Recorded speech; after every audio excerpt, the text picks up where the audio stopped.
Inilah deretan fakta warga negara asing tetap masuk ke Indonesia, sementara sebagian masyarakat Indonesia gelisah tak bisa mudik karena dilarang. Seperti dikutip laman cnnindonesia.com, sejak April hingga Mei, sejumlah warga negara asing masuk ke Indonesia, termasuk dari negara yang tengah dilanda gelombang kedua COVID-19, yakni India. Ironisnya, warga asing yang masuk positif COVID-19. Terakhir pada 8 Mei 2021, ratusan warga Tiongkok kembali tiba di Bandara Soekarno-Hatta. Mereka tiba dengan menggunakan pesawat China Southern CZ387 dari Guangzhou, Tiongkok. Pelonggaran warga negara asing ke Indonesia dinilai sejumlah pihak sebagai bentuk tak konsistennya pemerintah menekan angka kasus COVID-19. Kita harus konsisten mengatasi akar masalahnya, yaitu menekan penularan virus.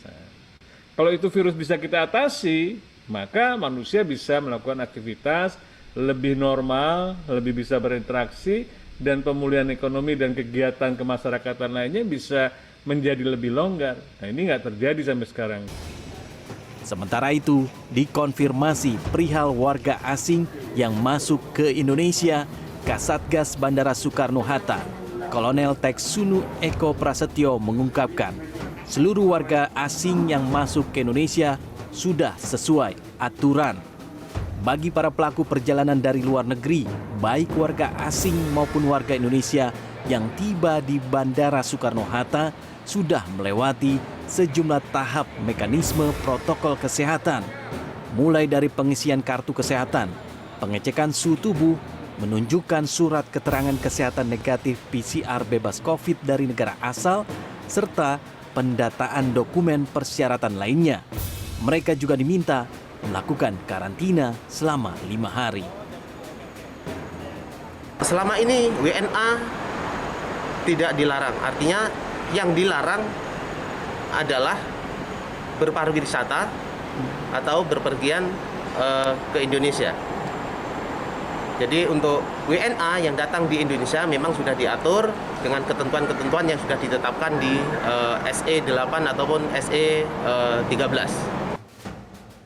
Polemik masuknya warga negara asing di tengah ramainya kebijakan larangan mudik akhirnya direspon Satgas Penanganan COVID-19. Ada 3 kriteria warga asing yang diperbolehkan masuk Indonesia. Antara lain, memiliki visa dan izin tinggal terkait dengan kerjasama bilateral untuk kemudahan urusan bisnis, ekonomi, ketenagakerjaan, serta perjalanan dinas dan urusan diplomasi.